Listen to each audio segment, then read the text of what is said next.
I'm Mandi McLeod. Welcome to Straight Talk. In this edition, we ask how we ever came to have glue in our meat. Is it dodgy? And how much other food like it do we actually eat? Is what you see what you get? Could milk price regulation be the Armageddon of agriculture and drag New Zealand back into the dark ages? We look at the battle over white gold. And farmers milking fewer than 300 cows are the backbone of New Zealand's dairy sector. So how come they're often forgotten in an industry where size is everything? We look at whether small herd farmers need to raise their voice to boost their potential. Joining me today is Fran, Allcock, dairy farmer and project leader for SMASH, that's the smaller milk and supply herds, and James Houghten, who's also a dairy farmer from the Waikato. Welcome. Thanks, Mandi. Hi. Morning. Fran, tell us about SMASH. SMASH is, as you say, smaller milk and supply herds, and it's an organisation that is there for all the smaller milking herds people in the country. You don't have to belong to it, it's just there, it's a support mechanism. And the reason that it came about was because we felt that there was a need for a support mechanism for smaller herds. There wasn't one at the time. There was no voice for or from that sector of the dairy industry. And as you said, we were the FBI, the forgotten base of the industry. So we felt that it was time to become unforgotten. And it's been enthusiastically welcomed. Fantastic. James, were you aware that around about 65% of dairy farm owners milk less than 300 cows? I'm well aware. The average herd in New Zealand is just over 300 cows. So if you're taking the scale of some of the big guys, yeah, our industry is based around the small guys, and they do contribute a large percentage of the milk production in New Zealand, which everyone doesn't seem to acknowledge. And how, I guess, because you're sort of in the other dimension, you're a larger, milk supply herd. How much do you think that we forget when we go into farms or herds where we've got more than 300 cows of the lessons we learnt milking less than 300? I found that actually, originally one stage I was milking over 1,300 cows, and then I scaled back. Yeah, it was just really a lot more pleasant and enjoyable. I really enjoyed actually dropping the numbers of the high stress of the big numbers, and just the thing I forget is on the big scale you don't have to do every job. We're on the small scale, the guys have to think about everything. One of the things that makes smaller herd farmers quite unique is that the time implications and the social isolation they often go through, because they are one-man bands often, or at least self-reliant. They might not be able to get off the farm because there isn't staff there to take their place, or sometimes they just have remoteness to contend with as well, so you can't find a relief milker. So social isolation and time out is a big issue for those smaller herd people. So is there an opportunity then for a bit more collaboration between herd owners, where you've got some of the larger farms that may only require a half a staff to share between some of the smaller herds? I mean, are there things that we can draw from both experiences, I guess, James? Yeah, no doubt there will be opportunities. That a lot of opportunities within farms that only require half a labour unit. That sort of like some people, they help out on one farm in the spring and then they go relief milking and that sort of stuff later during the season. And with staff houses, it's a good way of utilising people when they are needed and helping each other out in some of the rural communities. Fran, there still seems to be this gap, this gap in psychology in the dairy industry between the smaller herd owners and the bigger herd owners. That by the mere fact that you milk, say, more than 500 cows maybe, you are somehow better than the smaller herd owners. What's it going to take to change that perception? That's a really good point. When we started looking at why there is not or was not a support mechanism for the smaller herds, we uncovered a lot of interesting attitudes like the FBI, the forgotten base of the industry, like apathy and despondency and lower industrial self-esteem, if you could call it that. Okay, a glue. has been used in Australia and New Zealand to stick poor quality cuts of meat together to make a better saleable product. For example, putting bits of really poor quality bits of meat, rolling them in Glad wrap, allowing the glue to set and having it cut up like fillet steak. Was this a surprise to you? Well, yes. No, it wasn't really a surprise. There's so much processed food out there now. You don't see a fish with a nice square fillet and that sort of stuff, and really, so they have been doing it for a long time. But when you buy that square fillet of fish, you know that it's processed. Yep. And what I saw, because I saw this breaking in Australia, and you can hardly tell the difference between this glued up piece and a real piece of eye fillet. Okay. Well, personally, I was absolutely horrified, and I just viewed it as in the dairy scene, we have to have everything so regulated already, and everything from our stock that's tagged to go out the gate that can be traced back. I'm thinking, well, why do we do all that when they muck it up at the other end anyway? Yeah, well, I mean, this is the butchers doing it to increase their margins. It's not going back to the farm. Well, is it actually false advertising, selling one product which isn't actually what it is? If they're selling it as porterhouse steak when it isn't actually porterhouse. Yeah. To me, that is... Well, that's what surprised me, and I guess it started me thinking, because it completely floored me, I have to say. And I found myself in the supermarket, wanting to buy some ham for my sandwiches and going, which actually looks the least regular in shape, because it's probably the most real. Where's the glue notice? But, it really just kind of made me think about what else is in the food that we're eating. Yeah, it's come down to really people base so much on what things look. Is it another step of the detachment between urban and rural, where what the consumer wants it to look like to what is actually produced? Do you think that's kind of like with the organic? One of the arguments around organic fruit is that it would look ugly compared to the nice, shiny, I guess, mass-marketed fruit, if we want to call it that. Is that a similar thing, that sometimes our food doesn't necessarily have the appeal? Yeah, I think that's what has perhaps driven this. I'm thinking, well, what was not appealing about the steak in the first place? And to me, those beautifully regular pieces of fish are not appealing. They look fake, and I don't want to eat fake food. Yeah. Well, I guess what they're doing here is it's just simply a way to market, poorer cuts of meat and sell it as fillet steak, and you honestly couldn't tell the difference. Which brings us on to milk price regulation. James, I'm going to go to you on this one because I know that Fran has got, she's going to be good to go on this. That's cool. Yeah, we moved away from it. I don't think we need to go back to it. It's just such control that we produce milk, we sell it on the open market. There is nothing to hide. I can't see where people think they're heading with this topic, and why, if the government wants cheaper milk to consumers, take the GST off or something like that. Fran, what are your thoughts on this? I think it's time New Zealand public grew up. Honestly, when you can spend $3, $4 on a cup of coffee, $10 to $30 on less than a litre of wine, and your nutritional value is like, hello, what is it? And milk, at the most, what would you spend, $3 for a litre?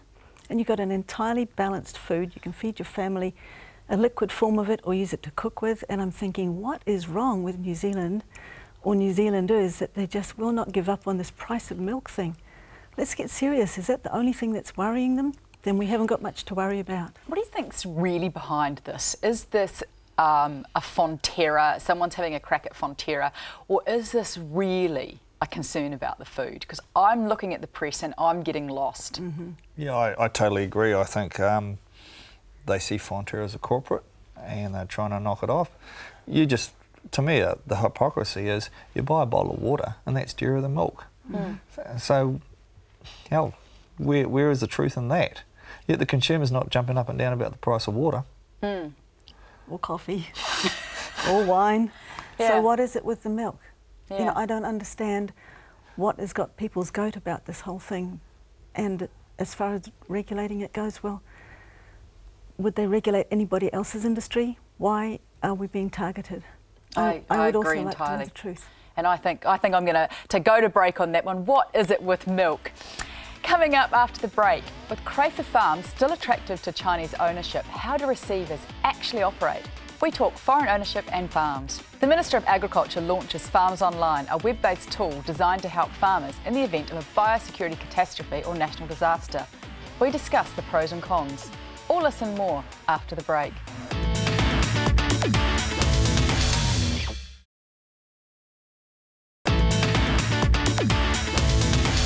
Welcome back to Straight Talk. And now it's time to talk about that new $8.4 million management sister, Farms Online. This was reported in Country 99 TV, and I decided to go and have a look at it. And the day after it was launched, it was down for maintenance. What do you think about that for a start?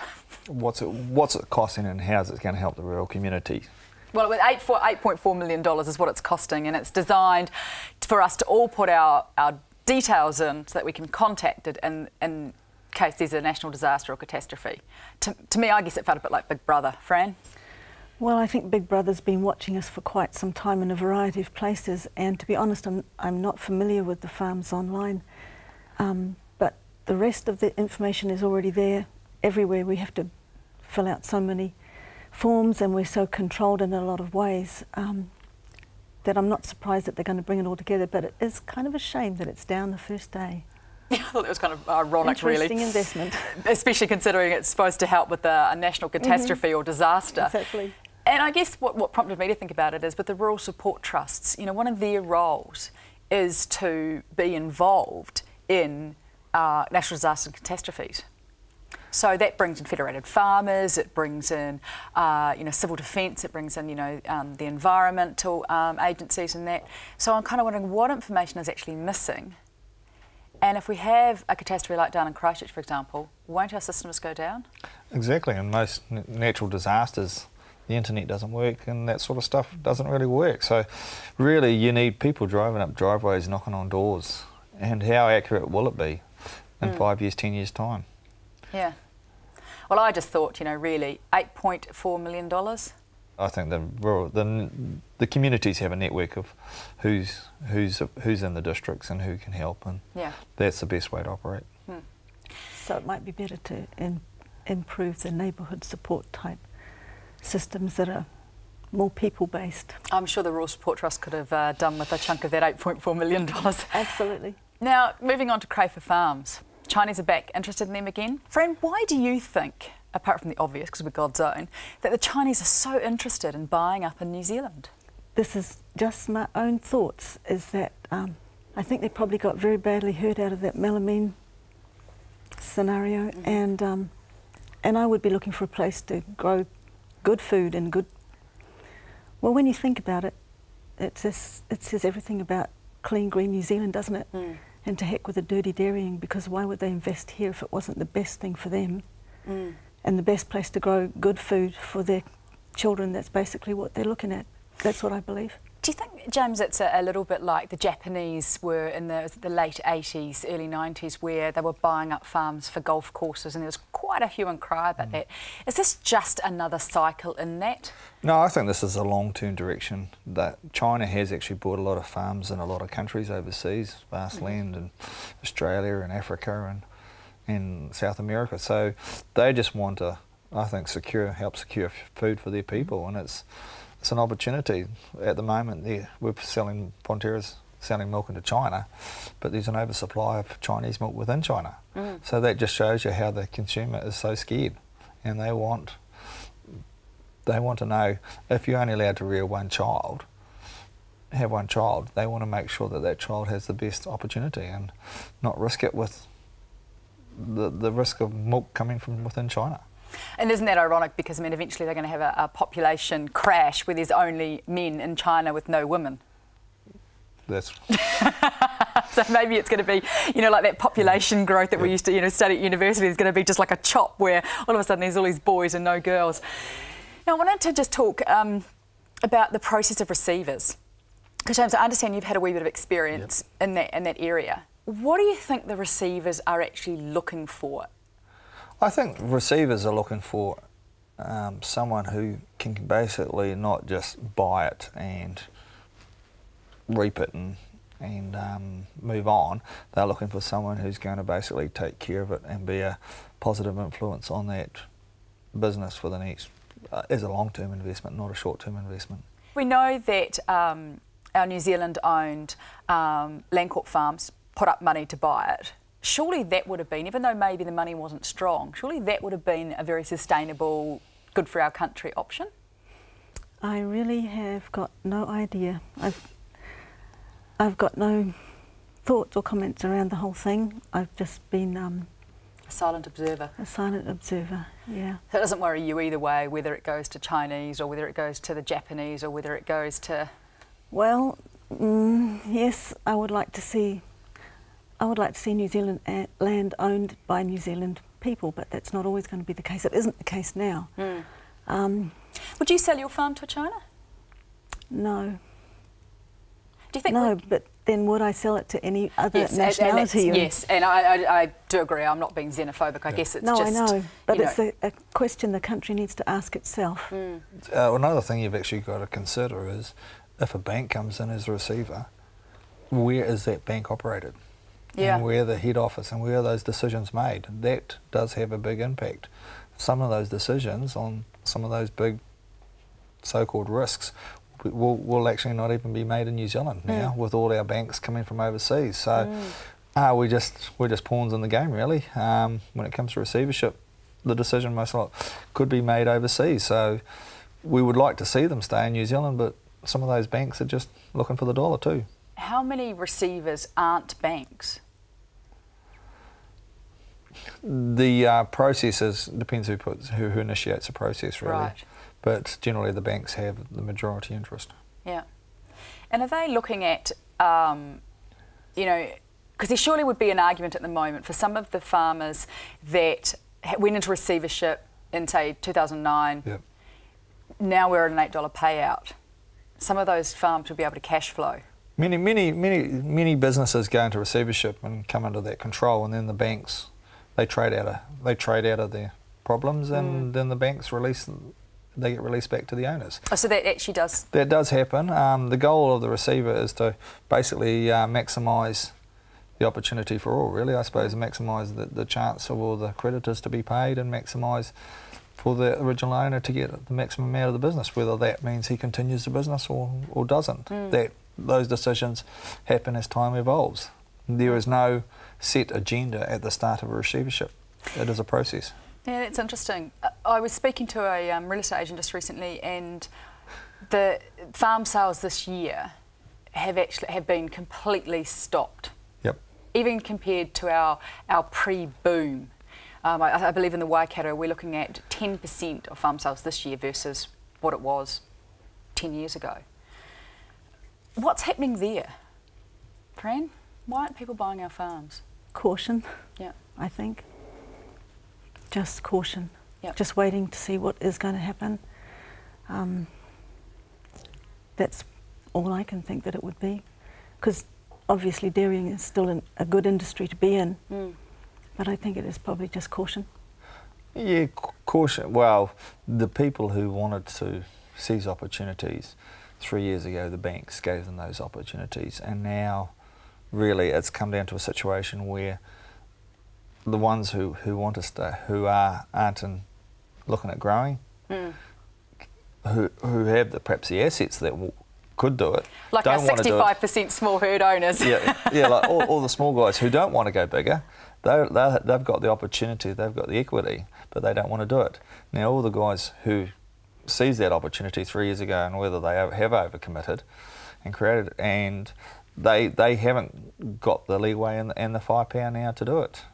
Why do you think, Fran, growth is such a, I'm going to say a dirty word, with small herd owners? Is it because that growth is just perceived as getting bigger and buying another farm, as potentially James has just intimated? I think maybe it was, but when Smash came into being, we had some really interesting topics at our first conferences, and they'll be, well, not repeated, but there will be topics on growth outside farm growth in our coming up conferences. We've got conferences coming in June. In June? In June. And where do people go to get that information? Have you got a website? We've got a website, www.smallerherds.co.nz. Right, so people can find out, and, Yep. and you're planning to educate the smaller herd owners about growth. It's not just milking more cows and losing control. Growth in every aspect, like personal growth, off-farm growth, wealth growth without having to put it into cows or more farms if you don't wish to do that. But yes, I think originally everybody thought growth means bigger farms. Yeah, yeah. And it doesn't. By crikey, we don't want to milk more than 300 cows, and we know them all by name, do we? Well, I don't. And I like the lifestyle too. I know, like at the beginning, I said that it's quite time-consuming and socially isolating. But at the same time, you do have a lot of options with what you do with your day when you're your own one-man band or your husband, wife, or father-son type unit. Well, speaking of time, we have to go to a break now, Fran, so I'm sorry to cut you off. Coming up after the break, we ask Fran and James what's got them hopping. Will it be a rant or will it be a rave? We will tell all after the break. Stay with us.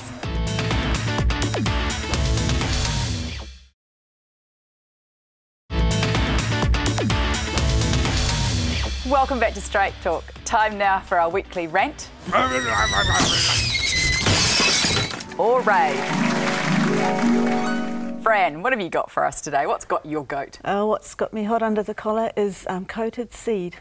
At this time of the year, a lot of farmers, especially those smaller herd farmers, do-it-yourself guys, and their contractors are handling bags of seed, which are coated seed. And I personally feel that there's insufficient labelling on that bag to warn them of what lies within. And that seed is coated with insecticide? Yep, a fungicidal or combination fungicide insecticidal powder. And it is, it's there for a good purpose. That's not my point. My point is that the handlers need to know how to handle that safely. Should be wearing gloves, perhaps. Gloves and a respirator, and they need to be able to read that on the seed sack. It's a really good point. James. Oh, I've got a real strong feel about fish and game at the moment. Okay. To me, I've done investigations, looked at them. They've got no environmental conscience. Here they are preaching about other people in the environment, and they're just polluting waterways with trout and increasing the number of ducks, and what they did with the Canadian geese. They actually released them into the North Island, and now they're still enforcing the law, even though they're going to a Class 5. To me, that just really bites me at the moment.